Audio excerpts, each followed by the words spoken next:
मुच्यते। पूर्णस्य पूर्णमादाय पूर्णमेवावशिष्यते। ॐ शान्ति शान्ति शान्तिः।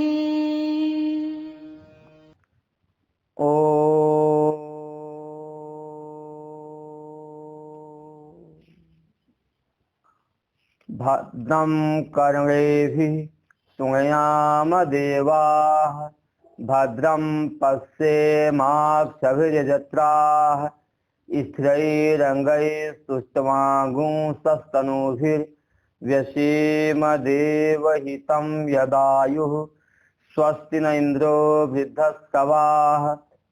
स्वस्ति नः पूषा विश्ववेदाः।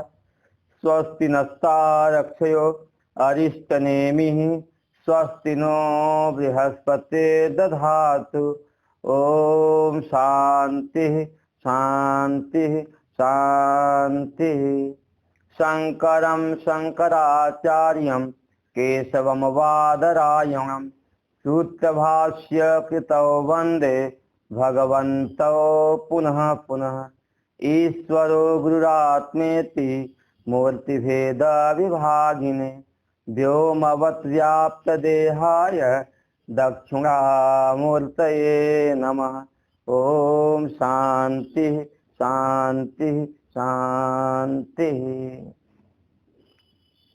प्रातः स्वाध्याय के सत्र में स्वामी श्री प्रेमपुरी आश्रम के इस पवित्र प्रांगण में हम लोग अथर्ववेदीय मुंडक उपनिषद के ऊपर विचार कर रहे हैं। विचार के इस क्रम में पहले मुंडक के दूसरे खंड का 12वें मंत्र का विचार कल आरंभ किए थे और आज ये मुंडक समाप्त हो जाएगा। कल से दूसरे मुंडक का हम लोग विचार करेंगे। कल हम लोगों ने विचार किया जो विवेकी व्यक्ति होता है, जो समझदार व्यक्ति होता है, वह वेदों में युक्त कर्म से प्राप्त होने वाले जो लोक हैं उन लोक की अच्छी प्रकार से परीक्षा करता है।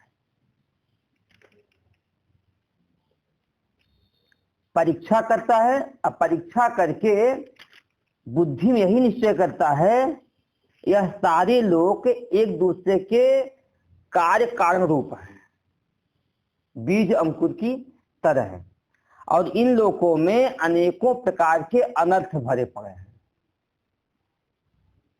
सुख नहीं है, बल्कि केले के पत्ते को निकालते जाओ अंत में कुछ नहीं निकलेगा। ये संसार ऐसा है जिसे कहते हैं खोदा पहाड़ निकली चूहिया, यहाँ चूहिया भी नहीं निकलेगी, खाली खाली रहेंगे। जो सुख दिखता है माया की तरह है, जादू की तरह है, मृग मरीचिका के जल की तरह है अथवा गंधर्व नगर की तरह है। जो है भी अनुभव में भी आता है यदि तो स्वप्न की तरह, जल में फेन की तरह या बुदबुदे की तरह विनाशी है। इसलिए इन सुखों से मुंह मोड़ लेना चाहिए, पीठ घुमा लेना चाहिए। और जब सुख से पीठ घुमा लिया तो उनकी प्राप्ति के साधन जो कर्म हैं उन कर्मों से भी हमें पीठ घुमा लेना चाहिए। किसको घुमाना चाहिए? जो विवेकी व्यक्ति है, जो ब्राह्मण है, क्योंकि ब्राह्मण को ही ब्रह्म विद्या में अधिकार है और घुमा करके उसको इस संसार से वैराग्य लेना चाहिए। वैराग्य कैसे लेवे इस पे हम लोग विचार कर रहे थे। आज शुरू करेंगे 43 पेज पे गीता प्रेस वाली पुस्तक में।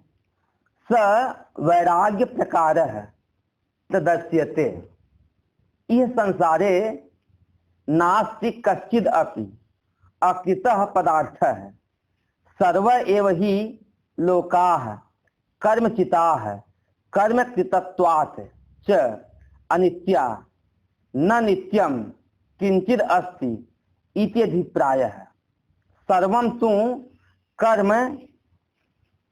तु कर्म अनित्यस्य एव ही साधनम यस्मात् चतुर्विधम एव ही सर्वं कर्म कार्यम उत्पाद्य आप्यम संस्कार्यम विकार्यम वा न अतः परम कर्मणो विशेषो अस्ति। अहम च नित्येन अमृतेन अभयेन कुटस्थेन अचलेन ध्रुवेण अर्थेन अर्थी न तद्विपरीतेन। अतः किं कृतेन कर्मणा आयासः बाहुलेन अनर्थ साधनेन इति एवं निर्विन्नो अभयम शिवम अकृतम नित्यम पदम यत् तद विज्ञानार्थम विशेषेण अधिगमार्थम स निर्विन्नो ब्राह्मणो गुरुमेवा आचार्यम सम दम दया आदि संपन्नम अभिगच्छेत। शास्त्रज्ञो अपि स्वातंत्र्येण ब्रह्म ज्ञान अन्वेषणम न कुर्यात् इति एतत् गुरुम एवं इति अवधारणम फलम। कर्म और कर्म के साधनों से प्राप्त जो लोक हैं उस लोक की हम परीक्षा करें, विधिवत परीक्षा करें। और परीक्षा करके निश्चय किया कि संसार के किसी विषय भोग में सुख तो है ही नहीं, सुख की प्रतीति मात्र है। तो वही बता रहे हैं इस संसार में न अस्ति कश्चिद अपि अकृत है। अकृत मतलब नित्य, जो कृत होता है ना वह अनित्य होता है, क्योंकि यत् कृतकम तत् अनित्यम, जो कृत है वह सब अनित्य है। तो इस संसार में कुछ भी ऐसी वस्तु नहीं है जो अकृत है। अकृत माने जो नित्य हो गए। संसार में सब कुछ जो है विनाशी है, क्षण भंगुर है पदार्थ।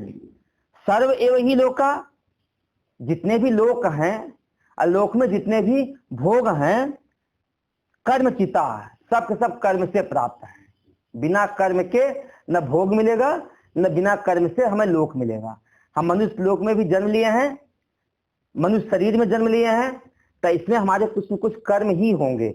उस कर्म के कारण ही मनुष्य शरीर में अथवा मनुष्य लोक में हमने जन्म लिए हैं। तो कर्म के तत्वात, कर्म से प्राप्त यह शरीर है ना, कौन सा है? मनुष्य शरीर अथवा यह भूलोक। तो इसलिए अनित्या, तो यह नित्य नहीं है, यह लोक नित्य नहीं है, शरीर भी नित्य नहीं है। और यह शरीर जिस लोक में रहता है यह लोक भी नित्य नहीं है। कल इस लोक को छोड़ करके किसी और लोक में जाना पड़ेगा, किसी और शरीर में हमें जाना पड़ेगा। तो दोनों अनित्य हैं। कर्म चिता, कर्म चित्त है, कर्म से प्राप्त है। तो कर्म चित्त मान हुआ कर्म कृतत्वात्, कर्म से कृत होने से, कर्म के द्वारा प्राप्त होने से यह सब अनित्या लोका, ये लोक अनित्य हैं। न नित्यम कश्चित किंचित अस्ति इति प्राय। अभिप्राय मतलब इसका यह मतलब हुआ कि संसार में कोई भी वस्तु नित्य है नहीं, सब कुछ क्या है? अनित्य ही है। सर्वम तु कर्म अनित्यस्यैव साधनम, जितना भी कर्म है अनित्य की प्राप्ति का ही साधन है, अनित्य रूपी फल की प्राप्ति का ही साधन है। कर्म से ही हम साध्य की प्राप्ति करते हैं, कर्म साधन है और फल उसका क्या है? साध्य है। तो सर्वम च कर्म, जो भी कर्म होता है वह सारा कर्म अनित्यस्यैव साधनम, अनित्य का ही साधन है। अनित्य माने जो अनित्य है, विनाशी है, फल है, उसी की प्राप्ति का साधन है। यस्मात्, क्यों भाई? क्योंकि यस्मात् जिस कारण से चतुर्विधम एव ही सर्वम कर्म, कर्म से जो कार्य होता है वह 4 प्रकार का कर्म होता है। कर्म से जिस कार्य की सिद्धि होती है या कर्म से जो फल मिलता है वह फल क्या है? 4 प्रकार का है। एक है, पहला है उत्पाद्य, जो पहले उत्पन्न नहीं था, पहले जिसकी सत्ता नहीं थी, बाद में हमने उसको उत्पन्न कर लिया, एक फल मिला। जैसे हमने बीज बोया जमीन में, बीज से क्या पैदा हुआ? एक वृक्ष पैदा हुआ। बीज में वृक्ष नहीं था, लेकिन खाद पानी डाल करके हमने उत्पादन कर दिया। किसका उत्पादन किया? वृक्ष का उत्पादन किया, क्या हुआ? उत्पाद्य। इसका नाम क्या है? उत्पाद्य। कुर्सी नहीं थी, हमने कुर्सी टेबल बना दिया, ये सब क्या हुआ? उत्पाद्य है। दूसरा फल है आप्य। आप माने हुआ प्राप्त करना। जैसे अभी हम कहाँ है? मुंबई में है। मुंबई में कहाँ जाना? पानीपत जाना है। तो गाड़ी के साधन से टिकट लेकर के या पैदल चल करके हम मुंबई से कहाँ पहुंच गए? पानीपत पहुंचे। तो कहीं से जाकर कहीं प्राप्त करना, इसका नाम क्या हुआ? आप्य है। संस्कार्य, गेहूं में मिट्टी मिली हुई है, हमने मिट्टी को धुल करके बीन करके अलग कर दिया, उसको संस्कारित कर दिया, शुद्ध कर दिया, इसका नाम क्या है? संस्कार्य। अथवा विकार्य, अथवा विकारी बना दिया। दूध को हमने दही डाल के क्या कर दिया? फाड़ करके मट्ठा बन गया, या दही बन गया, या पनीर बन गया, वह क्या हो जाएगा? विकारी हो जाएगा। ये चार ही तो है कर्म से प्राप्त है। और आत्मा देखा जाए उत्पाद भी नहीं है। आत्मा कभी पैदा नहीं होती है, बस आत्मा के ऊपर आवरण है अविद्या का। कर्म आदि के द्वारा, निष्काम कर्म आदि के द्वारा, उपासना आदि के द्वारा उस आवरण को हटाना है। आत्मा तो हमें नित्य क्या है? प्राप्त ही है, उसको प्राप्त नहीं करना है। आत्मा को पाने के लिए कहीं जाना भी नहीं पड़ेगा, वह यही नित्य उपलब्धि है, दूर देश, क्योंकि वह आत्मा व्यापक है। व्यापक वस्तु को पाने के लिए आपको कहीं जाना है नहीं। वह आप असंस्कार है, वह तो नित्य क्या है? शुद्ध ही है। अत्यंत मलिनो देहो देही चात्यंत निर्मल है, उभयोर अंतरम ज्ञात्वा कस्य चौसव अभिधीयते। तो आत्मा तो नित्य ही क्या है? निर्मल ही है। जो नित्य निर्मल है उसको क्या शुद्धि होगी? क्या संस्कार करोगे? और विकार, उसमें कोई विकार भी डाल नहीं सकता, उसको कोई गंदा मलिन कर नहीं सकता, क्योंकि उस आत्मा के सिवा संसार की हर वस्तु कल्पित है। कल्पित वस्तु, अध्यस्त वस्तु, अधिष्ठान का कुछ भी बाल बांका कर नहीं सकती है। भाई रस्सी में जो सांप दिख रहा है, वह सांप रस्सी को क्या बिगाड़ेगा? बता, रस्सी में जहर थोड़े डालेगा, रस्सी का कुछ बिगाड़ेगा नहीं। तो यहाँ कहते हैं विकार भी नहीं है, तो आत्मा ही नित्य है। आत्मा के अलावा संसार में हर वस्तु उत्पाद्य, आप्य, संस्कार, विकार, इन चार से ही ग्रसित है। इसलिए ना अतः परम कर्मणो विशेषो अस्ति, कर्म का इससे भिन्न और कोई प्रकार नहीं हो सकता। कर्म से बस यही हो सकता है, या आप्य होगा, या उत्पाद्य होगा, या संस्कार होगा, या विकार होगा। कर्म की सीमा बस चार ही चीज में है, चार से अधिक कर्म की कोई सीमा है ही नहीं। अब मैं क्या हूं? अहम च नित्येन, मैं तो एक नित्य जो है, जो अमृत है, अभयम जो क्या है? अभय है, कूटस्थ जो कूटस्थ है, अचलम जो अचल है, कहीं आता जाता नहीं है, ध्रुवेण अर्थेन अर्थी, ध्रुवेण ध्रुव पदार्थ की इच्छा करने वाला हूं। ध्रुवेण अर्थेन अर्थी, ध्रुव पदार्थ को हम चाहने वाले हैं, नित्य पदार्थ को हम चाहने वाले हैं। न तद विपरीतेन, उससे विपरीत स्वभाव की मुझे कोई आवश्यकता है नहीं। मेरी चाहत क्या है? मेरी जो इच्छा है, कामना है कि मेरे को क्या मिले? नित्य वस्तु चाहिए। विनाशी के साथ बहुत भोग लिया, अब हमें क्या चाहिए? नित्य चाहिए। मरण धर्मा के साथ बहुत ले लिया, सब जिसको पाया सब छूट गया, मर गया। तो मेरे को अमृत चाहिए, जिसके साथ हमारी जिंदगी हमेशा, हर व्यक्ति नित्य ही की तलाश करता है ना, जिसके साथ हम लंबे समय तक रह सके। भाई देखो, एक बच्चा अपनी माँ को क्यों छोड़ता है? कि उसको माँ में भविष्य नहीं दिखाई देता, सोचता माँ तो 10 साल में टपक जाएगी, मर जाएगी। अब हमारी पत्नी क्या करेगी? साथ देगी। और ज्यादातर लोग सोचते हैं हमारी पत्नी हमसे कम उम्र की हो, मतलब हम मर जाएं लेकिन पत्नी हमारे साथ क्या रहे? जीवित बनी रहे, क्योंकि हमारे रहने तक कम से कम उसका साथ तो रहे। इस संसार में जितना साथ पकड़ा सब साथ छूट गया। संसार जो भी पकड़ा, तो भैया अब साथ छूटने वाले का साथ हमें पकड़ना नहीं है, हमें तो अमृत तत्व चाहिए। अच्छा, मान लो अमृत भी मिल जाए, लेकिन हर पल आपको डराए रखे, भय में डाले, तो क्या उसके साथ रहना चाहोगे क्या? तो भैया संसार भी हमेशा, संसार के छूटने का तो भय बने रहा हमेशा। तो मेरे को कौन सा पद चाहिए? जो अभय पद है वह चाहिए, जो कूटस्थ है। अच्छा, आज वस्तु बड़ा प्यार कर रही है, कल वस्तु क्या हो जाए, बदल जाए, तो उसको भी नहीं चाहिए ना, जो एक जैसा होए, जो प्रारंभ में था अंतिम में भी वही स्थिति बनी रहे। ये स्थिति होना बहुत मुश्किल है। हम बैराग में बताते हैं, जब लोग हम घर छोड़े थे, घर छोड़ते समय जैसी स्थिति थी और 25 साल के बाद क्या हमारे भीतर का वैराग्य वैसे रहा या उससे बदल गया? तो अपनी अवस्था को बचाए रखना ये भी बहुत बड़ी साधना होती है, जो हमारी मोक्ष के प्रति। लेकिन हम पहले तो बड़े वैराग्यवान रहते हैं, बाद में हम बड़े भोग में क्या हो जाते हैं, डूब जाया करते हैं। हमारी स्थिति तो बहुत विनाशी संसारियों की तरफ परिवर्तनशील होती है। लेकिन हमें कैसा चाहिए? एकदम कूटस्थ चाहिए, भगवान शिव की तरह कूटस्थ। और जो अचल होवे, अचल माने हमेशा साथ रहने वाला हो, कभी साथ छोड़ के जाने वाला न हो, व्यापक हो, ऐसे नित्य पदार्थ को चाहने वाला मैं हूं। तो भाई तद विपरीतेन किम, इससे उल्टा जो विनाशी है, डर देने वाला है, मरने वाला है, ऐसे हमारे संसार से क्या लेना देना? हमें संसार क्यों चाहिए? किस लिए हम संसार के लिए आकांक्षी बने?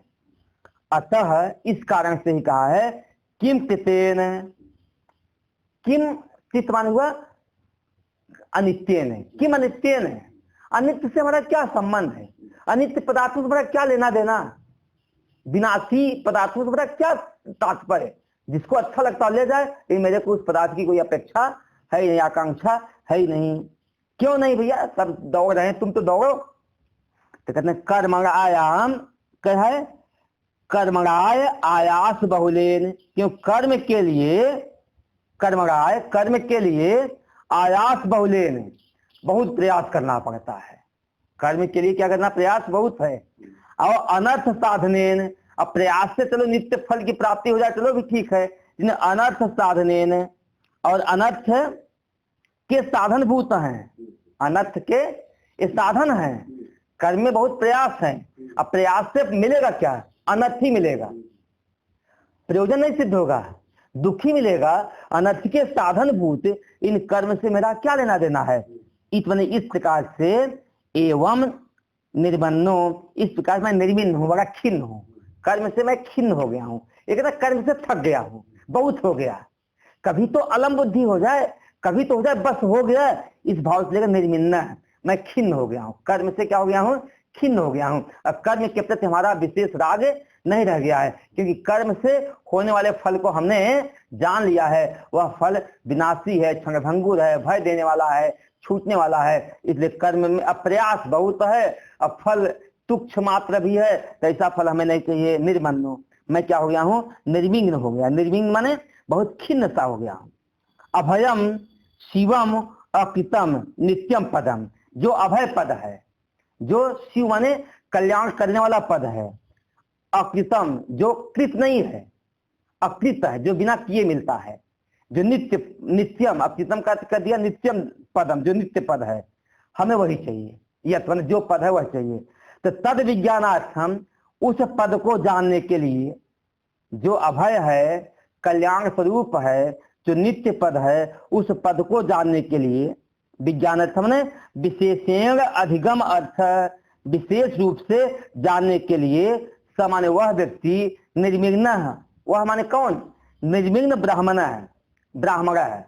निर्विघ्न माने खिन्न हुआ जो ब्राह्मण है, संसार से थका हुआ जो ब्राह्मण है, संसार में रस न पाता हुआ जो ब्राह्मण है, वह ब्राह्मण गुरुम एवं अभिगच्छेत, गुरुम एवं का थिया आचार्य के पास जाए। किसके पास जाए? आचार्य के पास जाए, गुरु के पास जाए। अब गुरु भी कैसा होए? ये बड़ा मुश्किल है। कहते सम, यहाँ भगवान शंकराचार्य कहते हैं गुरु भी कैसा होए? आचार्य के पास जाए। वह गुरु भी कैसा होए? सम नहीं जाए, कैसे जाए? शिष्य कैसा हुए? सम दम दया आदि संपन्नम। अच्छा, गुरुओं की विशेषता है, जो गुरु सम से संपन्न हुए। अब भाई देखो, गुरु बहरी मुख में लगा हुआ है, हाय तोबा कर रहा हो, आपको कैसे अंतर्मुख करेगा ये बताओ? है नहीं? आपकी दो वो आकर के आपको भी बहरी मुख में लगाएगा, ये काम कर ले, यहाँ जा इसी में लगा देगा। तो गुरु भी निगृहित मन वाला हो, शांत मन वाला हो, जिसकी खुद उसकी इंद्रियां क्या होए, बस में होए, और कैसा होए, दया आदि संपन्न होए।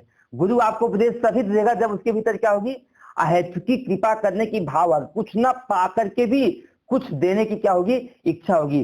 तो दया आदि से संपन्न जो आचार्य हो, इस आचार्य के पास उसको जाना चाहिए। इन्हें आचार्य के यहाँ शर्त बता दिया, सम दम दया आदि संपन्नम। आचार्य भी कैसा होए, सम से युक्त होए, मन जिसका शांत होए। शांत मन से उपदेश होगा, नहीं तो उपदेश नहीं होगा। इंद्रियां जिसकी अपनी बस में है ना, वही शांत हो सकता है। और साथ साथ उसके भीतर दया करुणा भी होवे, उसके पास जाए। क्रोधी के पास जाएगा तो काम नहीं चलने वाला है, वो भगा देगा डंडे मार करके, फिर क्या उपदेश सुनोगे। तो जाए। अच्छा, गुरु भाव कैसा हुआ, शास्त्रज्ञों अपनी, बहुत गुरु हो गए, शास्त्र के ज्ञान होने पर भी स्वतंत्रता पूर्वक ब्रह्म ज्ञान, शास्त्रज्ञ होने पर भी, मतलब यदि कोई शिष्य बहुत बड़ा विद्वान भी हो गए, कई शिष्य होते ना पहले से ही गुरु के पास आने के पहले गुरु से ज्यादा पढ़े लिखे होते हैं। जैसे रमन महर्षि के पास एक गणपति शास्त्री आते थे, बहुत बड़े विद्वान थे, योग्य थे, और उनके संस्कृत जो उन्होंने अपनी भाषा में लिखे थे, मलयालम आदि में, तमिल में लिखे थे, उसको उन्होंने संस्कृत में अनुवाद भी किया, पद्य को संस्कृत में बनाया। बड़े भारी उपदेशक भी थे, लेकिन फिर भी शांति उनको नहीं मिली। शांति कहाँ मिलती थी, रमन महर्षि के पास जाते थे। जो पढ़े लिखे इतने नहीं थे, 9th पढ़े हुए थे, उनके पास जाया करते थे। तो शास्त्रज्ञ होता हुआ भी स्वतंत्रता पूर्वक ब्रह्म ज्ञान अन्वेषण न कुर्यात। शिष्य को ब्रह्म ज्ञान का अन्वेषण करना नहीं चाहिए, अपने आप विद्या नहीं पढ़नी चाहिए। विद्या पढ़ने के लिए हमें कहा जाना चाहिए, गुरु के सानिध्य में जाना चाहिए, न कुर्यात, कुछ नहीं करना। इति एतर, इसी भाव से कहा गया है, गुरु एव इति अवधारण फलम, गुरु में ही, गुरु के पास ही जाना चाहिए। एवं मान हुआ अवधारण पद है, निश्चय ही जाना चाहिए कि गुरु के पास जाए बिना उसकी मुक्ति होने वाली नहीं है। गुरु के पास जाए, कैसे जाए, उसकी योग्यता क्या होए, का समित पाणी, समित भार गृहीत हस्त, श्रोत्रियम अध्ययनम सुत अर्थ संपन्नम ब्रह्मनिष्ठम हित्वा सर्वकर्माणि केवले अद्वये ब्रह्मणि निष्ठा यस्य सो अयम ब्रह्मनिष्ठो जपनिष्ठ तपोनिष्ठ इति यद्वत् न हि कर्मयो ब्रह्मनिष्ठता संभवति कर्मात्म ज्ञानयोर विरोधात् स तम गुरुम विधिवत उपसन्नः प्रसाद्य पृच्छेत अक्षरम पुरुषम सत्यम। कहते हैं वहां जाए तो समित पाणी होकर जाए। शिष्य को कैसे जाए, समित पाणी होकर जाए, अर्थात समित मान समिधा के भार को गृहीत हस्त, हाथ में लेकर जाए।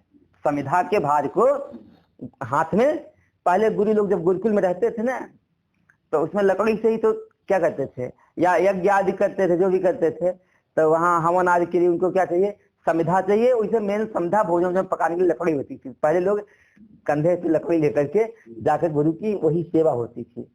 अथवा सूखी लकड़ी का भाव है अपनी अंतःकरण को सांसारिक वासनाओं से रहित होकर के गुरु के पास जाए। गुरु के पास न जाए, महाराज मेरा बेटा नहीं हो रहा है, मेरी बेटी हो जाए, बेटा हो जाए, इसके लिए नहीं जाए, या विवाह नहीं हो रहा है, विवाह हो जाए, संसार की वासनाओं को लेकर के न जाए, बल्कि अपनी वासनाओं को सुखा करके गुरु के पास जाए। गुरु कैसा होवे, कहते श्रोत्रियम, गुरु कैसा होवे, श्रोत्री होवे। श्रोत्री माने हुआ अध्ययन श्रुत अर्थ संपन्न, कहते हैं अध्ययन और अध्ययन श्रुत अर्थ संपन्नम, अध्ययन और श्रवण किए हुए अर्थ से संपन्न हो। भाई देखो, एक पढ़ाने की भी कला होनी चाहिए। यदि हमने पढ़े हैं तो हम आपको अच्छी तरह से पढ़ा सकते हैं। गुरु पढ़ाने का क्या ढंग होता है, कई लोगों को बड़े विद्वान तो होते हैं, लेकिन अपनी बात को दूसरे के भीतर रखने की क्षमता नहीं होती है। तो जब तक हम अपनी बात को दूसरे के भीतर रख नहीं दे सकते हैं, तब तक हमें पढ़ने का भी कोई फायदा नहीं होता। स्कूलों में भी देखा गया है।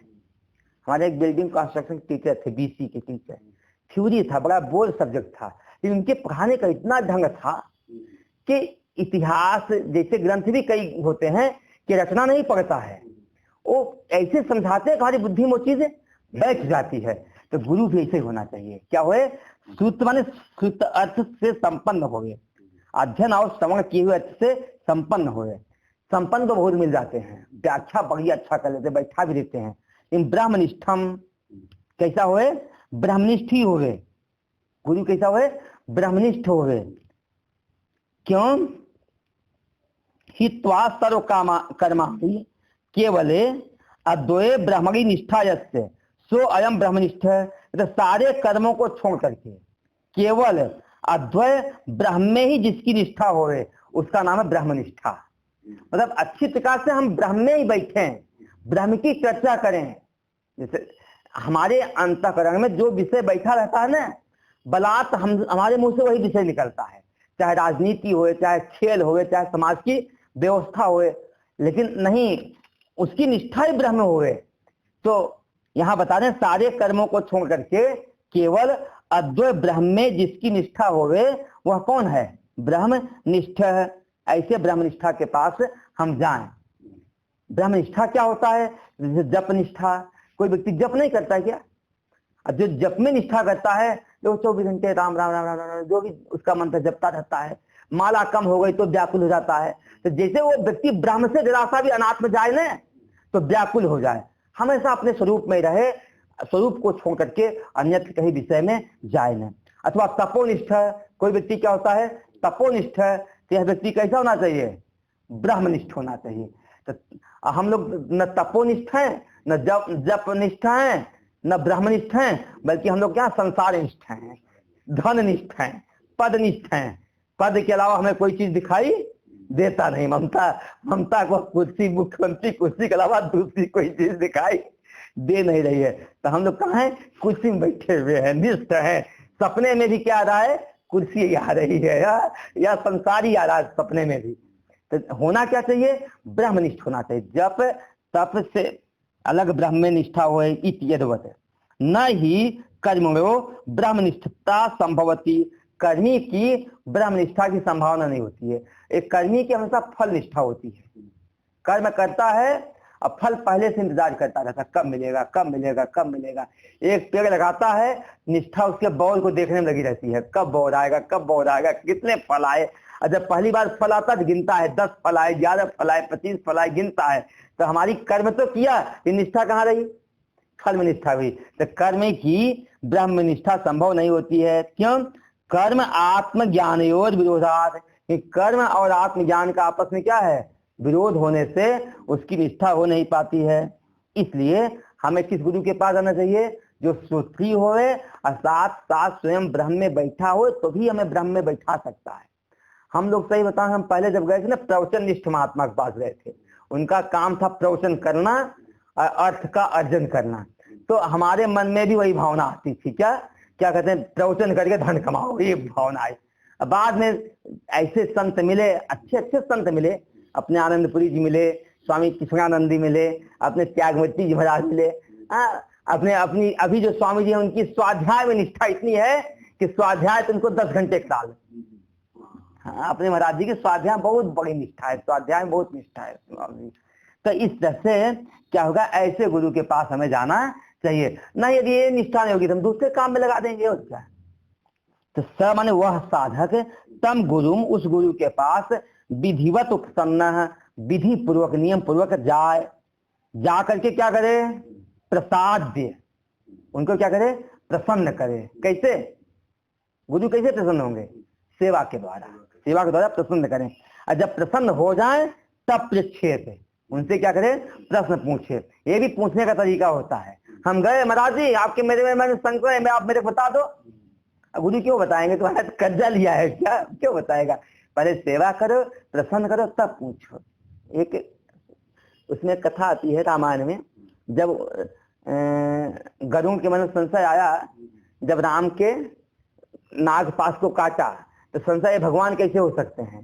तो संशय की निवृत्ति के लिए वह पहले ब्रह्मा जी के पास गए, ब्रह्मा जी को प्रणाम नहीं किए।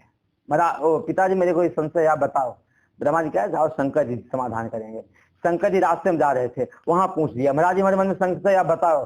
तो कहा भैया खग जाने खगी की भाषा, तुम पक्षी हो, जाओ पक्षी के पास, काकभूषुंडी जी महाराज तुम्हें उपदेश देंगे।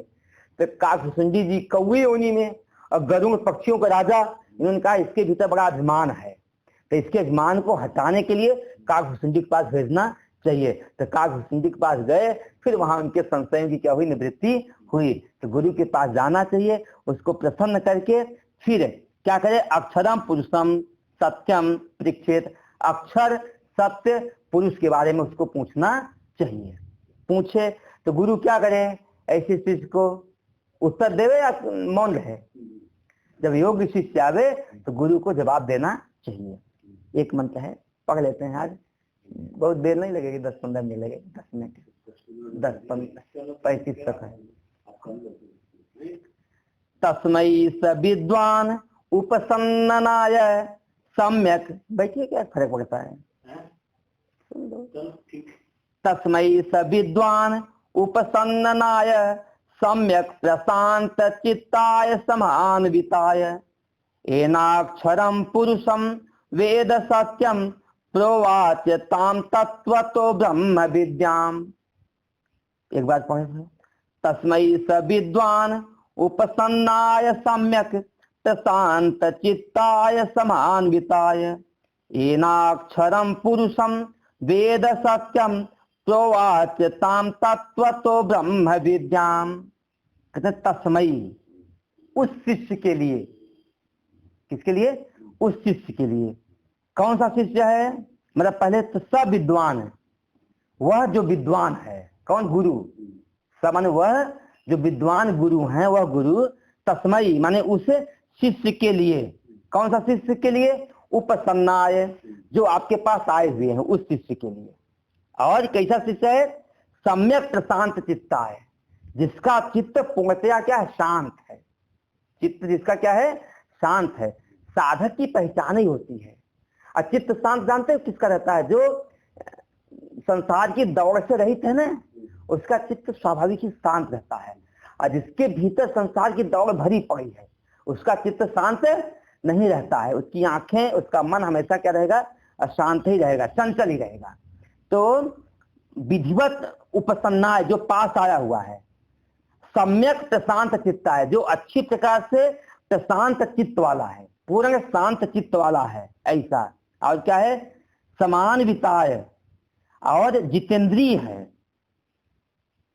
क्या है, समान्विता, सम अन्विताय, सम अन्विताय, सम से मनोनिग्रह से जो युक्त है, मनोनिग्रह से युक्त है, ऐसे शिष्य को क्या करे, ब्रह्म विद्या का ताम माने ऐसे शिष्य को तत्वतः ब्रह्म विद्याम प्रवाच्य, तत्वतः ब्रह्म विद्या का उपदेश करे, ब्रह्म विद्या का तत्व उपदेश करे।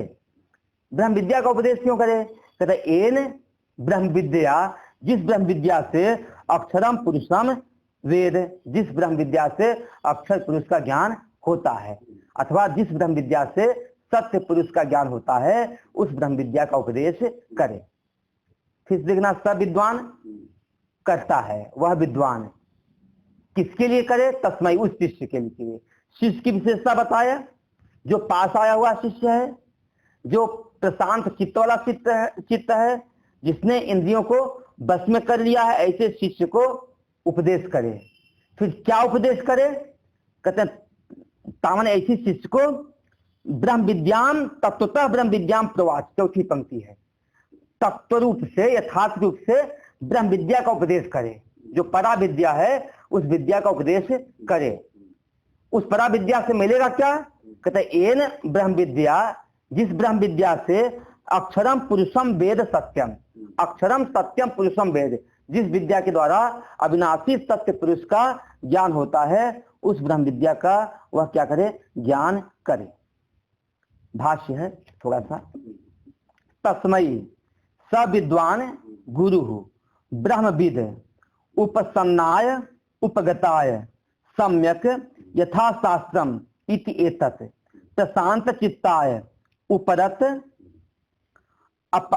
उपरत दर्पादि दोषाय सम अन्विताय वाह इंद्रिय उपरमेण च उक्ताय सर्वतो विरक्ताय इति एतत्। येन विज्ञानेन यया विद्या परया अक्षरम अदृश्य आदि विशेषणम तदेव अक्षरम पुरुष शब्द वाच्यम पूर्णत्वात् पुरी शयनात् च सत्यम तदेव परमार्थ स्वाभाव्यात् अक्षरम च अक्षरणात् अक्षत्वात् अक्षयत्वात् च वेद बीजानाति ताम ब्रह्म विद्याम तत्वतो यथावत प्रोवाच प्रब्रूयात इति अर्थ आचार्यस्य अपि अयम नियमो यानी क्या है यत न्याय प्राप्त सत शिष्य निस्तारणम अविद्या महाऔदथे तस्मै माने उसके लिए समान वह विद्वान है, वह विद्वान है गुरु, जो गुरु है। गुरु कौन है? पहले बताया श्रोत्रिय ब्रह्मनिष्ठ है, जो ब्रह्मविद गुरु है। वह क्या करे? तस्मैन उसके लिए, किसके लिए? उपसन्ना है। उपसन्न माने हुआ उपगता है, जो पास में आया हुआ उसके लिए। कैसे पास में आया हुआ है? सम्यक, अच्छी प्रकार से पास में आया हुआ है। यथा शास्त्रम इत्येतत् है, जिस प्रकार से शास्त्र में कहा गया है, शास्त्र के विधान के अनुसार वह गुरु के पास शास्त्रीय तरीके से आया हुआ है। ऐसे शिष्य के लिए वह शिष्य की और विशेषता बताते हैं। प्रशांत चित्ताय, जो प्रशांत चित्त है। प्रशांत चित्त माने क्या हुआ? उपरत दर्प आदि दोषाय, दर्प आदि गर्व आदि दोष से रहित है, घमंड नहीं है। कई लोग घमंड से आते हैं, गुरु जी की परीक्षा लेने के लिए कई चले आते हैं, तो घमंड आदि से जो रहित है। साथ साथ क्या है? सम अन्विताय, सम अन्वित में सम से संपन्न है। सम मान हुआ वाह इंद्रिय उपरमेय है, बाहर की इंद्रियां विषयों से जिसकी उपराम हो गई हैं, बाहर की इंद्रियां विषयों की दौड़ से रहित हो गई हैं, ऐसे साधनों से संपन्न युक्त होकर के वह व्यक्ति, मतलब क्या हुआ? सर्वतो विरक्ताय, सब तरह से विरक्त हुआ जो शिष्य है। इति एतद, ऐसा समझ लेना चाहिए। इस प्रकार से वह उसके पास गया, जो शिष्य उसके लिए उपदेश करे। क्या उपदेश करे? कहते ब्रह्म विद्या का। वह ब्रह्म विद्या क्या है? जिसको बताया एन विज्ञानेन, जिसके ज्ञान हो जाने से। एन विज्ञान का अर्थ किया यया विद्या, जिस विद्या से, जिस परा विद्या से क्या होगा? परया, जिस परया, परया विद्या, जिस विद्या परया, जिस परा विद्या के द्वारा अक्षरम, अक्षर ब्रह्म का ज्ञान होवे। किस ब्रह्म का? अक्षर ब्रह्म का ज्ञान हुए। ये अक्षर ब्रह्म क्या है? छठवें मंत्र में, पहले मुंडक के छठवें अक्षर में बताया था। यद अदृश्यम अग्राह्यम अगोत्रम अवर्णम अचक्षु, जिसको इंद्रियों से हम निरूपण नहीं कर सकते हैं, जो कर्म इंद्रियों की पकड़ में नहीं आता है, जिसका कोई वर्ण नहीं है, जिसके आंख और कान नहीं है, पांव और पाद नहीं है, जो सूक्ष्म से सूक्ष्म है, सर्वव्यापक है, जो सारे भूतों का कारण है, ऐसा जो ब्रह्म है, उस ब्रह्म का नाम क्या है? अक्षर ब्रह्म है। तो एन विज्ञान, जिस ज्ञान के द्वारा, ज्ञान के द्वारा माने या विद्या परया, जिस परा विद्या के द्वारा अक्षरम, उस अक्षर ब्रह्म का ज्ञान हो गए। अक्षर ब्रह्म कैसा है? अदृश्य आदि विशेषण है, जो अदृश्य आदि विशेषण से पहले मुंडक के छठवें मंत्र में बताया गया है, विशेषित है। अदृश्य आदि विशेषण वाले जो ब्रह्म है, तदेव अक्षरम, वही अक्षर है, वही अक्षर पुरुष है। तो पुरुष शब्दवाच्यम, पुरुष क्यों बोला? कहता पूर्णत्वात्, जो पूर्ण है उसका नाम क्या है? पुरुष है। अथवा पुरी शयनाच्च, जो पुरी में शयन करता है, इसलिए उसका नाम पुरुष है। तो पुरुष का अर्थ दो किया, जो पूर्ण है उसका नाम पुरुष, अथवा जो शरीर की पुरियों में रहता है उसका नाम क्या है? पुरुष है, जो उसमें रहता है। शयनाच्च, उसी का नाम सत्य है। जो पुरुष है वही क्या है? तो सत्यम तदेव, वही कौन है? सत्य ब्रह्म है। उसी सत्य ब्रह्म का उपदेश करे, सत्य ब्रह्म का उपदेश करे। परमार्थ क्या है?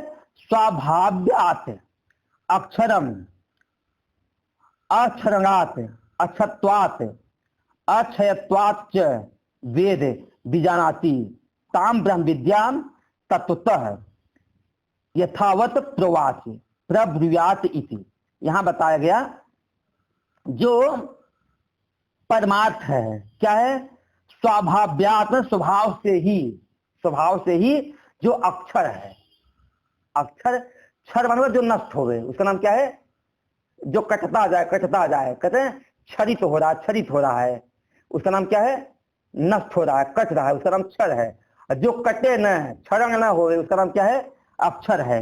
कहते अक्षरंगात, जो अक्षरंग होने से, क्षरंग च्युत होना, क्षरंग क्या, च्युत होना, नीचे गिर जाना, जो अक्षरंग है, जो नीचे गिरता नहीं है, क्यों नहीं गिरता, अक्षतत्वाच, जो अक्षत है, ब्रंग आदि से रहित है, अक्षयवाच, जो नाश से रहित है, ऐसा जो ब्रह्म उसका नाम अक्षर है।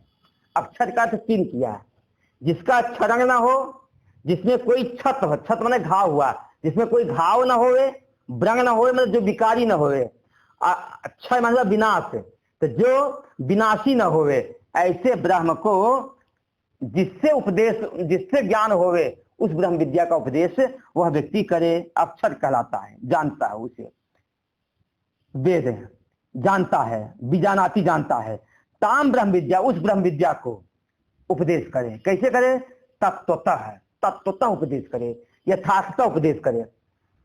इसलिए यथार्थ कहा गया कि पूर्ण रूप से उपदेश करे। भाई उपदेश का फल क्या है कि ब्रह्म विद्या आपके भीतर स्थित हो जाए। तो जब तक स्थित न हो जाए तो ब्रह्म विद्या का उपदेश देने का क्या फायदा है। आपने खाना खिलाया लेकिन पेट नहीं भरा तो खाना खिलाने का फायदा क्या। तो उपदेश दिया, उपदेश देने के बाद भी ब्रह्म विद्या पूरी तरह से जमी नहीं तो उस उपदेश का भी कोई फायदा हुआ नहीं। तो उस ब्रह्म विद्या का तत्वतः उपदेश करे, तत्व यथावत प्रवाच, यथावत ही उसको उपदेश करे। प्रब्रूयात, अच्छी प्रकार से उपदेश करे कि शिष्य की बुद्धि मोह बात बैठ जाए। कौन सी बुद्धि, वही अक्षर पुरुष मैं हूं, जिसमें कोई विकार नहीं है, जो विनाशी नहीं है, जिसमें कहीं कोई क्षरण होता नहीं है, जो छह भाव विकार से रहित है, ऐसा ब्रह्म मेरा ही स्वरूप है, इसको ज्ञान हो जाए। ऐसे उसको उपदेश देना चाहिए। किसको, गुरु को, किसके लिए, शिष्य के लिए। आचार्यस्य अपि अयम नियम है, आचार्य के लिए भी यही नियम है, ऐसा नहीं शिष्य के लिए नियम नहीं है। यदि योग्य शिष्य आवे तो जिसे गृहस्थ के नियम है, यदि कोई भूखा घर में आवे तो इसको भोजन कराना एक गृहस्थ का नियम है। तो आचार्य के पास यदि कोई व्यक्ति जिज्ञासा सावे तो उसकी जिज्ञासा को शांत करना, यह आचार्य के लिए नियम है। आचार्य से अपि अयम नियमो, आचार्य के लिए भी यही नियम है।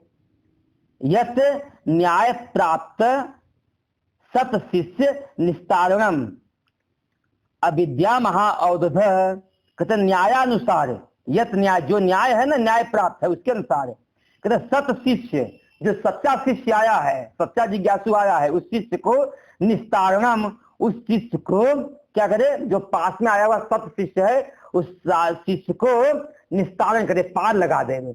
कहां से पार लगा देवे, अविद्या महाऔदधे, अविद्या रूपी महासमुद्र से उस शिष्य को क्या कर देवे, पार लगा देवे। यह गुरु के लिए भी क्या है, नियम है। गुरु इसके प्रति उपेक्षा न करे। उस शिष्य को आपके पास पार जाने की इच्छा से आया है तो इसको रोके नहीं, बांधे नहीं, बल्कि उसको क्या करे, पार लगा देवे। इस तरह से पहले खंड का दूसरा मुंडक पूरा हुआ।